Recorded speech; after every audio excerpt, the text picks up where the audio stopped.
हमारे संवाददाता रामेन सिंह जुड़ रहे हैं बीजेपी कार्यालय से लखनऊ से। रामेन, क्या कुछ माहौल है वहां पर? देखिए, जो मुकाबला है वो बेहद दिलचस्प हो गया है, कड़ी टक्कर विपक्षी गठबंधन की बीजेपी को। देखिए, भाजपा कार्यालय में अभी तक सन्नाटा छाया हुआ है, क्योंकि 39 सीट पर यहाँ अभी जो रुझान आ रहा है उसमें भारतीय जनता पार्टी आगे चल रही है और 41 सीट पर गठबंधन आगे चल रहा है। दूसरी सबसे बड़ी खबर यह है कि 4 मंत्री इनके पीछे चल रहे हैं। संजीव बलियान मुजफ्फरनगर से, स्मृति ईरानी अमेठी से और कौशल किशोर मोहनलालगंज से, इस तरीके से 4 मंत्री इनके पीछे चल रहे हैं। तो एक झटका है भारतीय जनता पार्टी के लिए, और जो रणनीतिक रूप से कहिए तो समाजवादी पार्टी के लिए बड़ा लाभ है कि उन्होंने 4 मुस्लिम कैंडिडेट उतारे, 5 यादव उतारे, बाकी कैंडिडेचर इस तरह दिया कि दूसरी जातियों का वोट उनको मिल सके। और जो संविधान बचाओ अभियान चला था उसका भी इम्पैक्ट दिखा है।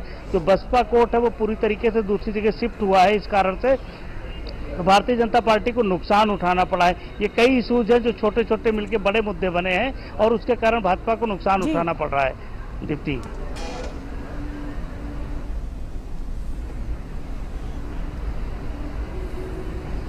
रामेन, लखीमपुर खीरी से अजय मिश्रा चैनी, जिनकी हैट्रिक की कयास लगाए जा रहे थे, वो भी वहां से पीछे चल रहे हैं। क्या कुछ वजह नजर आ रही, क्या कुछ अपडेट है आपके पास रामेन, लखीमपुर खीरी की अगर बात करें तो?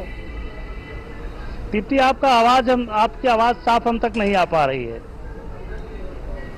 रामेन, लखीमपुर खीरी से अजय मिश्रा वो भी वहां पर पीछे चल रहे हैं। उनकी जीत के लगातार कयास लगाए जा रहे थे, जीत की उम्मीद की जा रही थी, लेकिन वो भी वहां पर पीछे चल रहे हैं। क्या कहेंगे आप रामेन? रामेन, आप मुझे एक बार आवाज सही कराइए, अगर सवाल पूछ रहे हैं। आवाज नहीं सही आ रही, आप दोबारा आप क्वेश्चन पूछिए।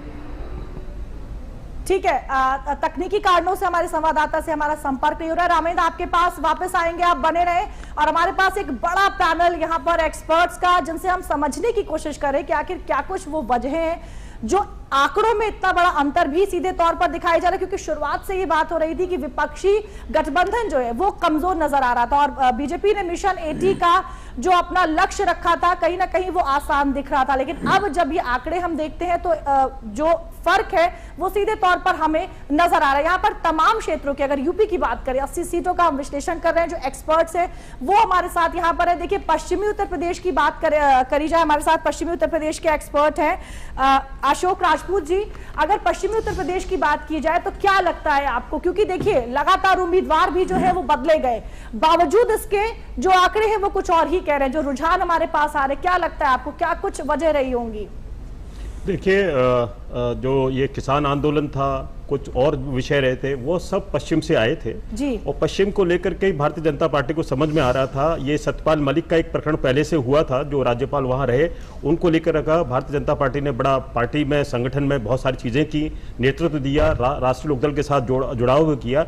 लेकिन वह सब चीजें जो नॉर्मली भारतीय जनता पार्टी